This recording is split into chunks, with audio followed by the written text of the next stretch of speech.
Hello friends, ఎలా ఉన్నారు? Welcome to our channel. అందరి జీవితంలో సక్సెస్ కోసం చేసే ప్రయత్నాల్లో ఎన్నో వైఫల్యాలు, ఎన్నో నష్టాలు, ఎన్నో అవమానాలు, ఎన్నో చేత్కారాలు, మరెన్నో విచిత్రమైన అనుభవాలు ఎదురవుతూనే ఉంటాయి. అలాంటి ఎంతోమంది ఉద్యోగాలు దొరక్క, అవకాశాలు రాక ఎంతో నిరాశలో మునిగిపోతున్నారు. అలాంటి పరిస్థితుల్లో మనం కూడా ఉంటే ఎలా ఉండాలి అని తెలిపే కథ. ఒక అబ్బాయి చిన్నప్పటి నుండి ఎంతో పేదరికంతో పెరిగి ఎన్నో కష్టాలు ఎదుర్కొని చాలా బాగా చదువుకుంటాడు. చదువు తర్వాత ఉద్యోగం కోసం అనేక ప్రయత్నాలు చేస్తూ ఉంటాడు. అయితే అన్ని ప్రయత్నాల్లోనూ కూడా అతనికి నిరాశ ఎదురవుతుంది. కొన్నిసార్లు రికమెండేషన్ల కారణంగా, రెఫరెన్సుల కారణంగా, కొన్నిసార్లు ఉద్యోగం కోసం డబ్బులు అడిగి కట్టలేని కారణంగా, కొన్నిసార్లు అతని రూపురేఖల కారణంగా, కమ్యూనికేషన్ స్కిల్స్ కారణంగా, ఇలా ఎన్నో కారణాల వల్ల అనేక ఉద్యోగ నియామకాల్లో ఫెయిల్ అవుతూ ఉంటాడు. చివరకు అతడి తండ్రి దగ్గరికి వెళ్ళి, నాన్న, ఎంతో కష్టపడి నన్ను చదివించావు, కానీ నేను ఉద్యోగం కోసం చెయ్యని ప్రయత్నం లేదు. అన్నిటా నిరాశ ఎదురవుతుంది. నీకు నేను ఏమీ చేయలేకపోతున్నాను. నన్ను క్షమించు నాన్న అని అంటాడు. అప్పుడు వాళ్ళ నాన్నగారు తనని వంటగదిలోకి రమ్మంటారు. ఒక పొయ్యి మీద ఒక గిన్నెలో బంగాళదుంపలు, మరొక గిన్నెలో గుడ్లు, మరొక గిన్నెలో కాఫీ గింజలు ఉంచి వాటిలో వేడినీళ్ళు పోసి మరిగించమంటారు. అప్పుడతను, ఏమంటున్నారు నాన్న, నాకేం అర్థం కావట్లేదు అనంటే, అన్నిటికీ కారణం ఉంటుంది. ముందు నేను చెప్పింది చెయ్యి అంటారు. ఆ అబ్బాయి అలాగే చేస్తాడు. కాసేపటికి ఆ వేడినీళ్ళలో అన్నీ ఉడికిన తర్వాత అన్ని గిన్నెలను దించమంటాడు. అబ్బాయి అలాగే చేస్తాడు. అతనికి ఆ కాఫీ గింజలతో చేసిన కాఫీనిచ్చి త్రాగమంటారు. ఆ కాఫీ ఎంతో సువాసనతో రుచికరంగా ఉంటుంది. అప్పుడు ఆ అబ్బాయితో నాన్నగారు ఇలా అంటారు, ఆ గిన్నెల్లో వేయకముందు బంగాళదుంపలు చాలా గట్టిగా ఉన్నాయి, గుడ్లు క్రింద పడితే విరిగిపోయేంత సున్నితంగా ఉన్నాయి, కాఫీ గింజలు తింటే చేదుగా ఉంటాయి. వీటి లక్షణాలు, బలహీనతలు వాటికున్నాయి. కాని వాటన్నిటినీ వేడినీళ్ళలో వేసి మరిగించగానే వాటి లక్షణాలు మారిపోయాయి. ఎలా అంటే, వేడినీళ్లు తగలగానే బయట గట్టిగా ఉండే బంగాళదుంపలు లోపల మెత్తగా మారాయి. అలాగే వేడినీళ్లు తగలగానే బయట సున్నితంగా ఉండే గుడ్లు లోపల గట్టిగా మారాయి. అలాగే కాఫీ గింజలు వాటి చుట్టూ ఉన్న నీటిని కూడా ఎంతో రుచిగల కాఫీగా మార్చాయి. అలాగే నీ జీవితంలో కూడా అనేక సమస్యలు, కష్టాలు ఎదురవుతున్నాయి. కానీ వాటికి నువ్వు స్పందించే తీరు నీ భవిష్యత్తును నిర్ణయిస్తుంది. కొంతమంది కొన్ని సమస్యలు, కష్టాలు రాగానే బయటికి ధైర్యంగా ఉన్నా వేడి తగలగానే బంగాళదుంపల లోపల మెత్తగా మారినట్టు వాళ్ళు కూడా సమస్యలు రాగానే భయపడిపోతారు. ఆ భయం వారిలో నిరాశ, నిస్పృహను కలిగించి వారికున్న శక్తిని, నైపుణ్యాలను మర్చిపోయేలా చేసి వాళ్ల అర్హతను వాళ్లే ప్రశ్నించుకునేలా చేస్తుంది.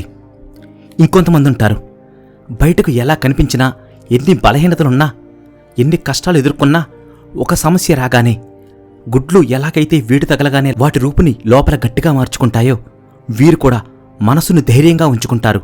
సమస్యలొచ్చినా సరే వారి నైపుణ్యాన్ని, తెలివిని ఉపయోగించి ఆ సమస్యలను, అడ్డంకులను అవకాశాలుగా మార్చుకుంటారు.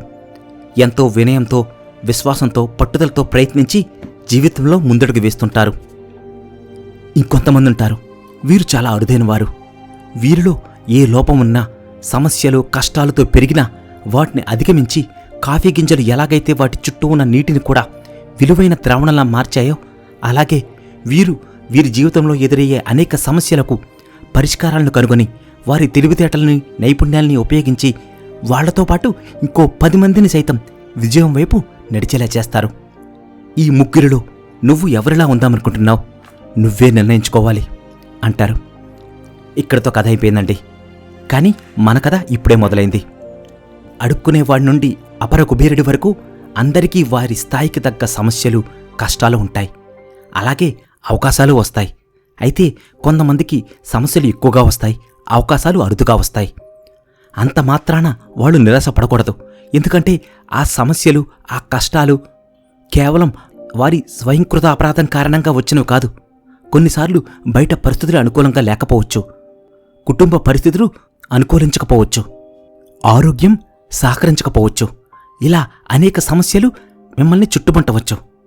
అయితే ఒక్క విషయం తెలుసుకోవాలి, నైపుణ్యాలు ఉన్నవారికే, సహనం, విశ్వాసం ఉన్నవారికే పెద్ద పెద్ద పరీక్షలు పెడతాడు ఆ దేవుడు.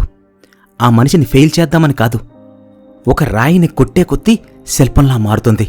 ఆ శిల్పం ఎంతో మందితో పూజలందుకుంటుంది. అయితే ఆ రాయి దెబ్బలకు భయపడితే రాయిలాగే మిగిలిపోతుంది. దేహానికి తప్ప దాహానికి పనికిరాని సముద్ర కెరటం ఎంత వేగంగా వెనక్కి వెళుతుందో అంతే వేగంతో ముందుకు ఉరకలేస్తూ పరిగెడుతుంది. అదేవిధంగా ఒక మనిషి తనకొచ్చిన సమస్యల శోధనలో నలుగురికి ఉపయోగపడే విధంగా సమస్యని దాటి పరిష్కారాన్ని తెలిపే వస్తువుల్ని, నైపుణ్యాల్ని, ఉత్పత్తులని కనుక్కోగలిగితే ఎంతోమందికి స్ఫూర్తి ప్రదాతగా, మార్గదర్శిగా మారతాడు. అదే ఆ దేవుని ఆకాంక్ష కూడా. చేపకి, ఏనుక్కి, పక్షికి ఒకే రకమైన పరీక్ష పెడితే అవన్నీ అందులో విజయం సాధించలేవు. అలాగే కొంతమంది ఒక దారిలో వెళితే వాళ్ళు విజయం సాధించకపోవచ్చు. అంత మాత్రాన నిరాశ చెందకూడదు. అప్పుడు వాడికి సానుకూలంగా అన్నీ జరగవు. అటువంటప్పుడు వారిని వాళ్ళు శోధించుకోవాలి. వాళ్ళకి ఏ నైపుణ్యాలున్నాయి, ఎందులో వాళ్ళు ప్రత్యేకంగా ఉన్నారు. అటువంటి వాళ్ళకి ఎన్ని కష్టాలు, ఎన్ని సమస్యలు, ఎన్ని అవమానాలు ఎదుర్కొన్నా నిరాశ చెందరు. అవమానాలే వాళ్లలో నిప్పును రగిలించి విజయం వైపు వెళ్లేలాగా వాళ్లకున్న నైపుణ్యాల్ని, ప్రత్యేకతల్ని వాళ్ళు నలుగురు మెచ్చే విధంగా ఎంతో అద్భుత స్థాయిలో నేర్చుకుంటారు, పెంచుకుంటారు. అప్పుడు ప్రపంచం వైపు అవకాశాల కోసం చేయి చాచనక్కర్లేదు. ఆ ప్రపంచమే నీకు అవకాశాలనిస్తూ నిన్ను వెతుక్కుంటూ వస్తుంది. ఈ కథ మీకు నచ్చితే నేను పడే శ్రమకి, కష్టానికి మీ ఓదార్పు, మీ సహకారం ఎంతో స్ఫూర్తినిస్తుందండి.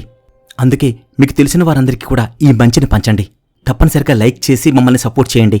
మీ ఒక్క లైక్ ఈ వీడియోని ఇంకో 100 మందికి చేరుస్తుంది ఫ్రెండ్స్. Thank you. నమస్తే.